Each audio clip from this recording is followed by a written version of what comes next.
किसका, मेटाफर का।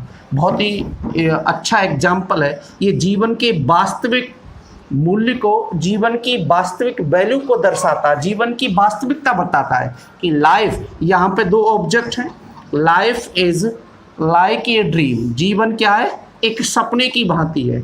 तो यहाँ पर लाइफ अलग ऑब्जेक्ट है, ड्रीम अलग ऑब्जेक्ट है, और इसमें एक कॉमन पॉइंट है। मैंने कहा जब दो ऑब्जेक्ट्स में कंपैरिजन किया जाए, यानी कि एटलीस्ट वन कॉमन पॉइंट को लेकर दो ऑब्जेक्टों के मध्य में जब कंपैरिजन किया जाए तो वहाँ पर हम लाइक एजेस के माध्यम से सिमिली का यूज करते हैं। तो इसमें सिमिली है, इसमें किसका प्रयोग हुआ है, सिमिली का प्रयोग हुआ है मित्रों।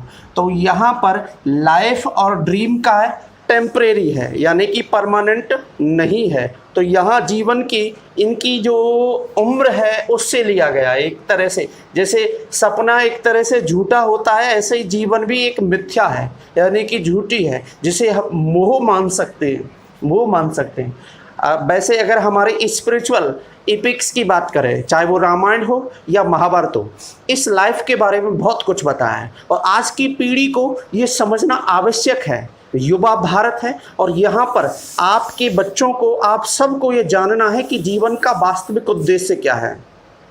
जब हम इन ग्रंथों की ओर देखते हैं तो जीवन को क्या बताया गया है, जैसे अगर हम भागवत पुराण की बात करें तो घटे भिन्ने यथाकाशे आकाशस्य यथा पुराण एवं देह नते जीवो ब्रह्म सम्यप्योते पुनः।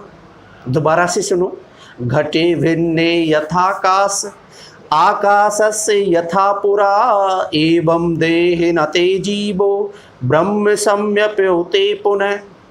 अर्थात हमारा जीवन कैसा है, एक मिट्टी के घड़े की भांति है, और एक मिट्टी का घड़ा होता है, उसका मुख होता है, उसे बोलते हैं घटाकाश। के घड़े में डंडा मार दो तो मिट्टी का जो घड़ा है वो खत्म हो गया, नष्ट हो गया, तो उसका घटाकाश कहाँ गया, वो इस महाकाश में मिल गया।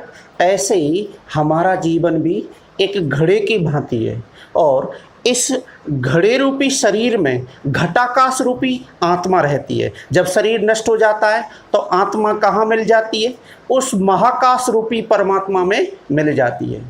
आपने रामायण में भी सुना है, मोह निशा सब शोभन हारा देखे सपन अनेक प्रकारा। हे परीक्षित, यानी कि कहने का भाव यही है, आप उस भागवत में तो परीक्षित को ही संबोधित किया गया है, लेकिन ये जो लाइन है ये रामायण की चौपाई है, और तुलसी कृत रामायण में ये कहा गया है कि मोह निशा सब शोभन हारा देखे सपन अनेक प्रकारा। जैसे मोह रूपी रात्रि में हम अनेक प्रकार के सपने देखते हैं, ठीक हमारा जीवन भी यही है, एक तरह से मोह है। जीवन एक बुलबुले की भांति है, कब नष्ट हो जाए, यहाँ कुछ भी परमानेंट नहीं है। एवरीथिंग इज टेम्परेरी, यहाँ सब कुछ टेम्परेरी है। सुखदेव जी महाराज कहते हैं, सपने यथा शिरस छेदय पंचद्वात्वम मनम स्वयं एवं पश्यन्तु देहस्य तत् आत्म मरोयजम, तत् आत्म मरोयजम। अर्थात हमारा जीवन क्या है, हमारा जीवन जैसे सपने में कोई सिर काट दे तो जागने पर हंसी आती है, ठीक ऐसे ही हमारा जीवन है। यानी कि हम सपना देख रहे थे रात्रि में, और सपने में हम तो जंगल की शोभा देख रहे थे। जंगल में आम के बड़े बड़े वृक्ष हैं, गेंदा के फूल खिल रहे हैं, चमेली के फूल खिल रहे हैं, मैं तो देख रहा था जंगल की शोभा। अचानक झाड़ी के पीछे मैंने शेर को देख लिया। हे भगवान, शेर ने मुझको, मैंने शेर को देख लिया, मैं भागा, मैं आगे, शेर पीछे, क्या शेर के बराबर दौड़ लूँगा। शेर ने 32 फीट की छलांग लगाई और मुझे पकड़ लिया और अपने पंजों से मेरे गले को दबाने लगा, और जैसे ही उसने मुंह खोला तो उसके 2-2 इंची के दांत, और जैसे ही मुझे मेरे मुंह को अपने दांतों से दबाने लगा तो मैं तो हड़बड़ा कर जगा। मैंने गला देखा, लाइट जलाई, गला देखा, और देखा तो गला तो बराबर है। फिर मुझे जागने के बाद हंसी आई अरे ये तो सपना था। तो ठीक ऐसे ही हमारा जीवन है, और फिर भी इस तुच्छ जीवन में भी हम पता नहीं दूसरों के बारे में कितनी मलिनता रखते हैं, कितना गलत काम करते हुए धन कमाते हैं। यहाँ तक कि हमारे देश में बहुत सारे भ्रष्टाचारी, कदाचारी, वो इस बात का भान ही नहीं होता है, और जब इन्हें एहसास तब होता है जब उनकी उम्र आ जाती है। सनसेट ऑफ इस डे में वो याद करते हैं कि हमारा जीवन का वास्तविक उद्देश्य क्या है, हमने किस लिए पैसा कमाया, आज इस दिन को देखने के लिए कब पैसा कमाया। हमारे थॉमस ग्रे कहते हैं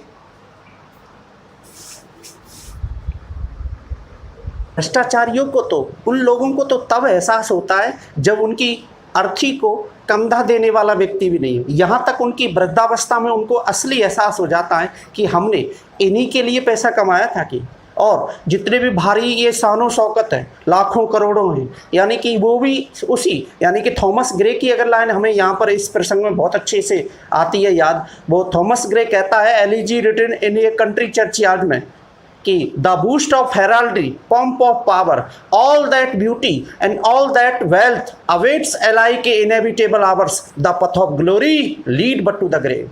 यानी कि जितनी भी शानो शौकत है, जितनी भी ये भाई दिखावा है, यानी कि जब आप बहुत पैसे वाले लोग क्या है शादी करते हैं तो 1-1 किलोमीटर तक लाइट जला देते हैं, ये भारी दिखावा है, ठीक है। गाड़ियों की लाइन सी लग जाती है, 100-150 का रेला चलता है। The boast of heraldry, pomp of power, शक्ति का दिखावा, the all that beauty and all that wealth, यानी कि संसार का समस्त सौंदर्य, संसार का समस्त धन वैभव यश कीर्ति, the path of glory lead but to the grave, और शान शौकत का वो पूरा रास्ता जिसकी अंतिम यात्रा केवल ग्रेवयार्ड को जाती है। कहाँ जाती है? ग्रेवयार्ड को। आपके लिखा होता है ग्रेवयार्ड पर, यानी कि जहाँ पर हम क्या है अंतिम यात्रा में शरीक होते हैं, तो वहाँ पर लिखा है तेरी अंतिम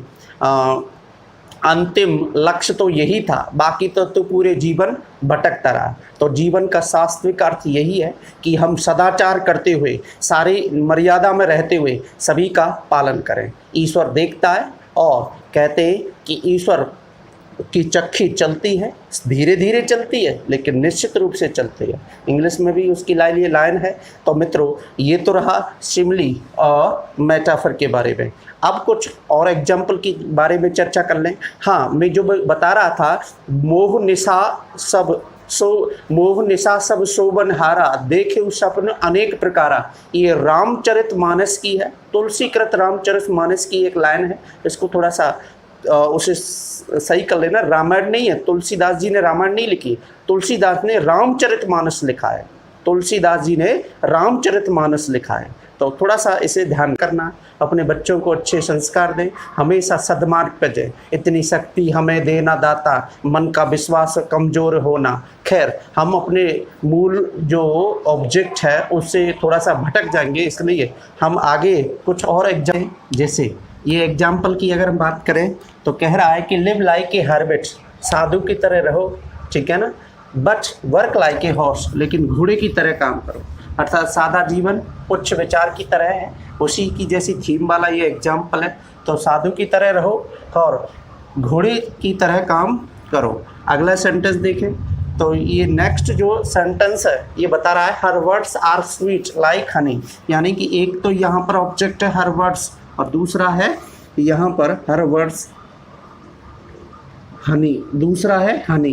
तो यहाँ पर तुलना हो रही है और स्वीटनेस को तुलना हो रही है। उसके जो शब्द हैं, उसके जो बोल हैं इतने हैं जैसे शहद के समान, यानी कि वो